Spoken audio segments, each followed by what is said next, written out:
화제가 된 이슈를 짚어보는 시간 이슈앤스토리입니다. 김동철 심리학 박사 그리고 손수호 변호사와 함께 이야기 나누겠습니다. 어서 오세요. 안녕하십니까?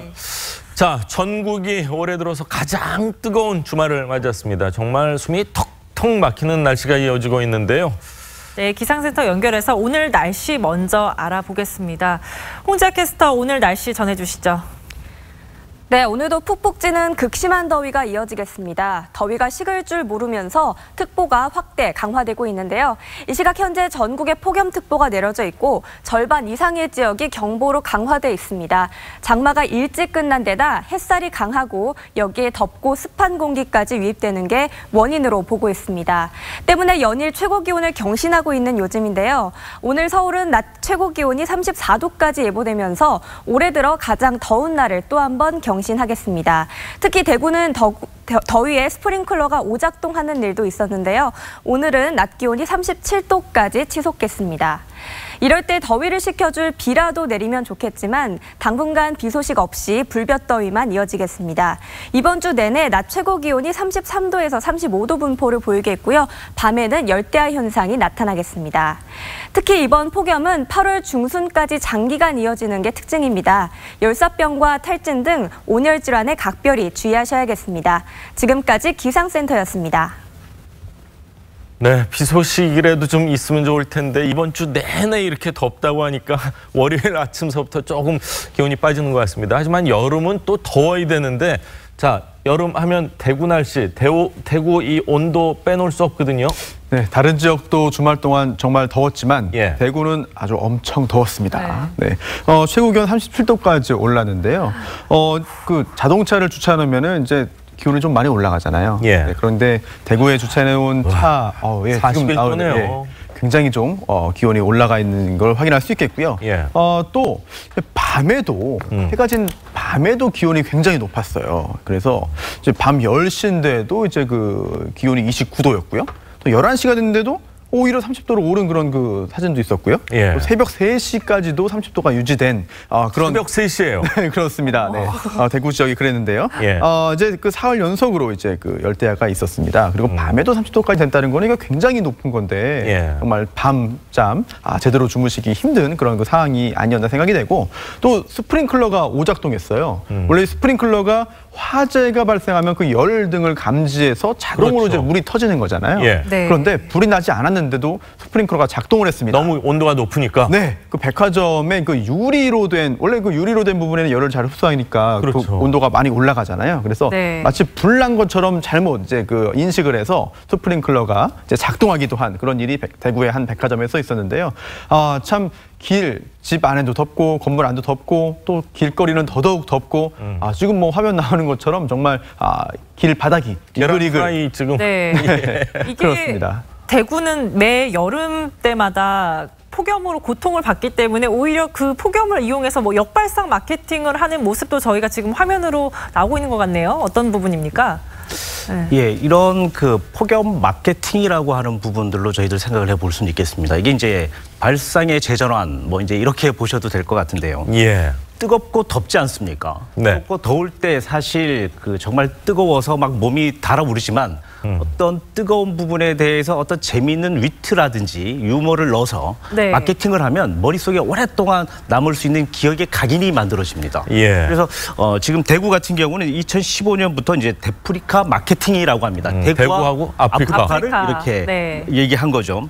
그래서 이때부터 티셔츠도 제작을 하고 그래서 이 티셔츠 제작을 한 부분들은 이제 그 아프리카의 식수 활동에 지원하기도 하고 그래서 여러 가지 그 마케팅을 하는데 이것뿐만 아니고 예를 든다면 그 소비자 각인을 위해서 여름철에 정말 여름철에 뜨거운 그 롱패딩을 입으면 상당히 더울 것 같잖아요. 그렇죠? 자, 그러나 역발상으로 롱패딩을 팝니다. 겨울에 파는 롱패딩을.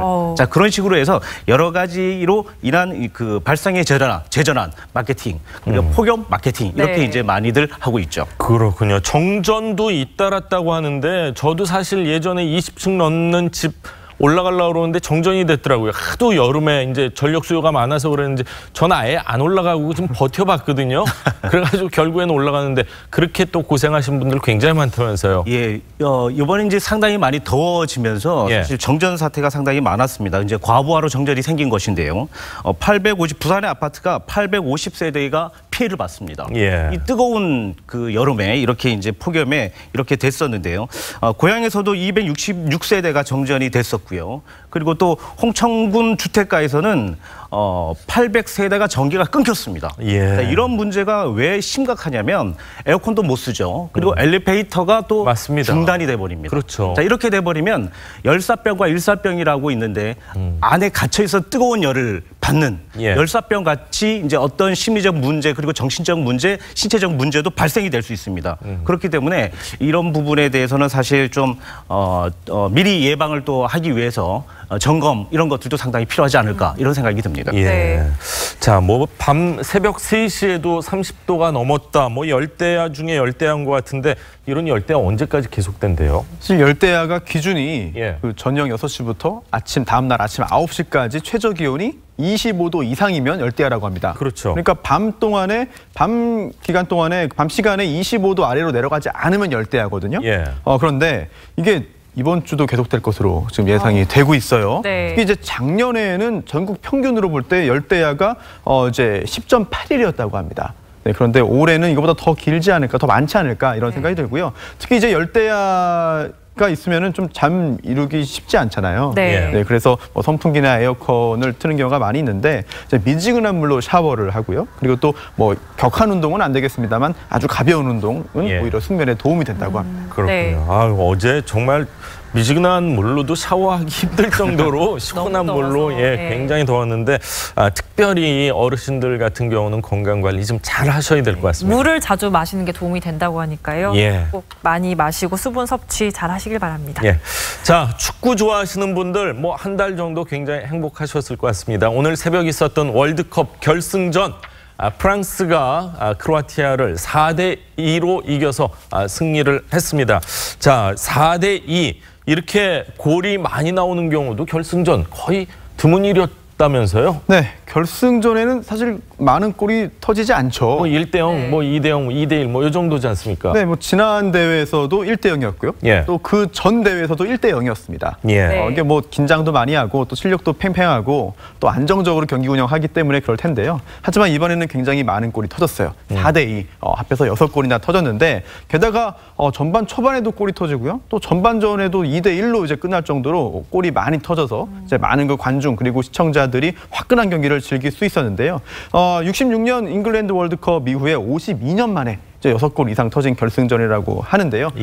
결국 이번 월드컵 마지막까지 아주 화끈한 경기 즐길 수 있었습니다. 물론 우승은 프랑스가 했지만 저 같은 경우는 계속 좀 크로아티아가 힘들게 연장 승부를 하면서 올라왔기 때문에 크로아티아한테 좀 더 마음이 가더라고요, 저는. 저도 크로아티아를 응원을 했었는데 뭐 특별히 인연은 없으시죠? 인연은 없습니다.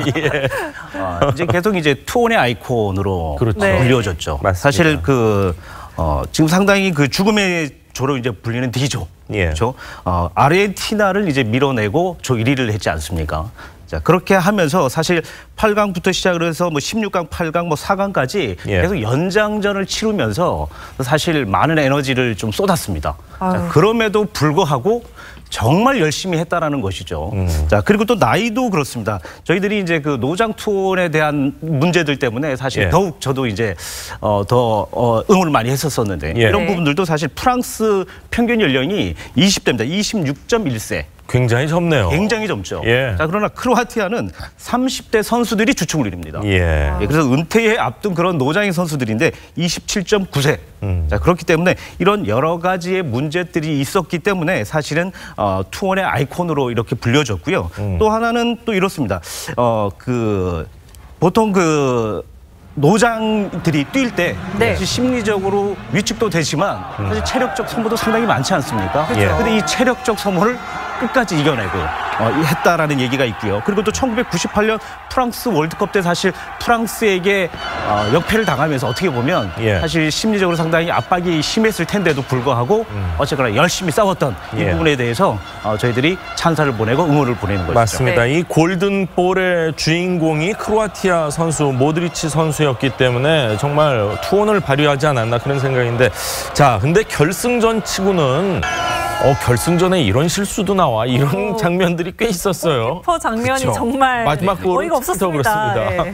프리킥 크리즈만이 사실 왼쪽에서 프리킥을 찾지 않습니까? 처음에요. 처음에 전반에 찼었을 때 크로아티아 선수가 이렇게 높이 뜨면서 이렇게 헤딩을 했었는데 이상하게 자책골이 들어가죠. 이게 사실 결승전에서 보기 힘든 어떻게 보면 자책이라고 얘기할 수가 있는데 또 이게 또 방금 또 얘기하셨지만은 그 프랑스 골키퍼죠.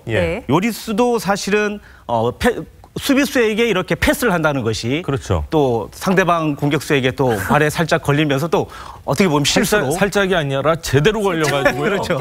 제대로 걸리면서 포스를 하는 식으로 실수를 해버린 거죠. 그렇기 때문에 이런 실수의 황당 실수 이런 것들이 또 많이 나왔던 결승전이 아닌가 이렇게 생각이 됩니다. 만약에 팽팽한 상황에서 그런 실수를 했다면 프랑스 팬들이 정말 화가 났을 것 같은데 이미 프랑스 못 가죠, 쉽게. 못 가죠. 많이 앞서 있던 상황이라서 그렇게 비난은 많이 없었던 것 같습니다.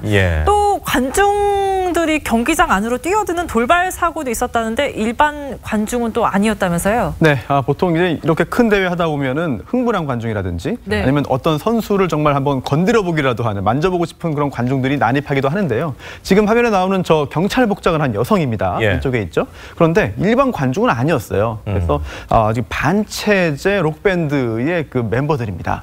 그래서 그룹 이름 자체가 굉장히 좀 쉽게 이해하기 어려운 그런 측면도 있긴 한데, 이 멤버들이 그 러시아에서 락 밴드로 활동을 하고 있는데요. 단순한 그 음악 그 활동만 하는 것이 아니라 정치적인 메시지를 담고 있습니다. 그래서 이제 푸틴에 반대하고 또 러시아의 민주화 등에 대한 여러 가지 갈망을 드러내는 그런 활동들을 하고 있는데요. 그래서 어제도 저렇게 경기장에 난입한 후에 저 밴드에서 그 직후에 바로 그 SNS를 통해서 성명을 발표했어요. 우리가 했다. 우리가 이거 보낸 것이고 러시아의 여러 가지 그런 그 문제라든지 이런 것들을 드러내기 위해서 했다라고 말을 했고요. 옛날 경찰 복장이라면서요? 네, 그렇습니다. 여러 가지 그런 저것도 메시지가 다 함축되어 있는 것인데요. 실제로 2012년에 이 밴드에서 반체제 공연을 하다가 실제로 징역형을 복역하기도 했어요. 그 후에도 저렇게 지속적으로 이제 푸틴에 반대하고 러시아의 민주화를 위해서 활동하는 그런 그 행동들을 하고 있습니다. 경기 할 때의 모습도 여러 가지 흥미로운 장면들이 있었는데, 저는 시상식 때 참 비가 많이 오는 장면도 굉장히 인상 깊게 봤습니다. 그런데 우산을 푸틴 대통령만 씌워줬는지 모르겠어요. 어떻게 보셨어요? 비 예보가 있었는지 모르겠습니다만 경기 중에는 뭐 잘 보이지 않다가 시상식 할 때 저게 갑자기 비가 많이 쏟아졌어요. 그런데 사실 저 시상식 할 때 그 푸틴만 있던 게 아니죠. 이제 마크롱 프랑스 대통령도 있었는데요. 저때 우산이 충분치 않았나 봅니다. 그래서 저 푸틴에게는 비 맞지 않도록 경호원이 우산을 잘 씌워줬는데 그 옆에 있던 그 다른 그 인사들에게는 그렇지 못해서 아니 왜 푸틴만 저렇게 해주냐? 라고 하는 그런 그 SNS 메시지가 손님한테 먼저 씌워줘야 되지 않았나 그런 생각도 해봤습니다. 그리고 지금 옆에 있는 게 크로아티아 여성 대통령인데 두 사람이 손을 잡고 굉장히 뭐 포옹도 많이 하고 얼굴을 많이 쳐다보더라고요. 자, 우리나라 얘기도 좀 해보겠습니다. 미국 야후 스포츠가 선정한 월드컵 최대 명장면, 우리나라가 2등에 뽑혔네요. 네, 2등으로 뽑혔습니다. 상당히 멋진 사실 장면이었었고요. 져서 2등으로 뽑힌 것보다 이겨서 뽑혀서 정말 기분이 좋은 것 같아요. 미국 야후 스포츠가 15일 인터넷 홈페이지를 통해서 저희들을 이제 명장면 2위로 뽑았습니다. 사실 저희들 누구도 예상치 못했던 어떻게 보면 승률이었고 그리고 또 승패였었는데 저희들이 독일을 꺾고 상당히 이제 승리를 했었었죠. 그래서 1위를 했었고요. 그리고 또 이제 1위에 오른 팀들도 있습니다. 벨기에와 일본 16강전인데요. 2대 0으로 뒤지고 있던 벨기에가 역전을 했죠. 3대 2로 역전을 하면서 이 장면이 1위로 이렇게 올라갔습니다. 추가 시간 30초 전에 역전골이 나오지 않았습니까? 맞습니다. 일본은 정말 충격받았을 것 같아요. 맞습니다. 네, 월드컵은 이제 끝이 났는데요. 이제 우리 최대 관심은 아마 이제 아시안 게임으로 쏠릴 것 같습니다. 오늘 대표팀 최종 명단을 발표한다고 하는데 아무래도 군대 문제 때문에 손흥민 선수와 조현우 선수가 포함될지 이 부분에 대해서도 많은 분들이 관심을 가지고 계시는 것 같아요. 네, 아시안 게임이 8월에 열립니다.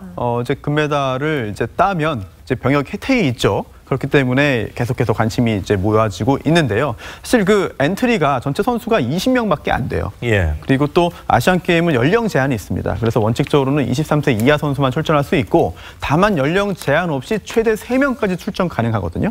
근데 그 중에 이제 최고의 또 활약을 월드컵에서도 보였던 이제 그 손흥민 선수는 당연히 이제 26세지만 이제 와일드카드 1명 중에 포함될 것으로 보이고 나머지 2명 중에 혹시 조현우 선수가 포함되어야 되는 거 아니냐 이런 여론이 있죠. 게다가 또 이번 주말에도 어제도 굉장히 좋은 활약 보여가지고 대구가 또 이겼거든요. 그러다 보니 이제 조현우 선수 포함 여부가 이제 논란이 되고 계속 관심이 쏠리는데 사실 그 아시안 게임 그 엔트리 중에서 좀 취약 포지션에 이제 그 와일드 카드를 쓰는 게 맞긴 하죠. 그렇죠. 네, 그런데 원래 지금 23세 이하 대표팀 중에서 이렇게 골키퍼는 좀 상대적으로 그래도 좀 든든한 편입니다. 왜냐하면 뭐 송범근, 강현무, 이태희 뭐 이런 지금 K리그에서 활약하는 선수들이 많이 있어요. 그래서 뭐 측면 수비수나 다른 포지션을 보강하는 게 원래 그 계획이었는데 이렇게 또 조현우 선수가 활약을 보이다 보니 만약에 조현우 선수를 그 발탁 안 했다가 금메달 못 따면 이거 봐라. 조현우 선수를 발탁했어야지. 라고 하는 또 이제 비판이 또 뒤따를 거거든요.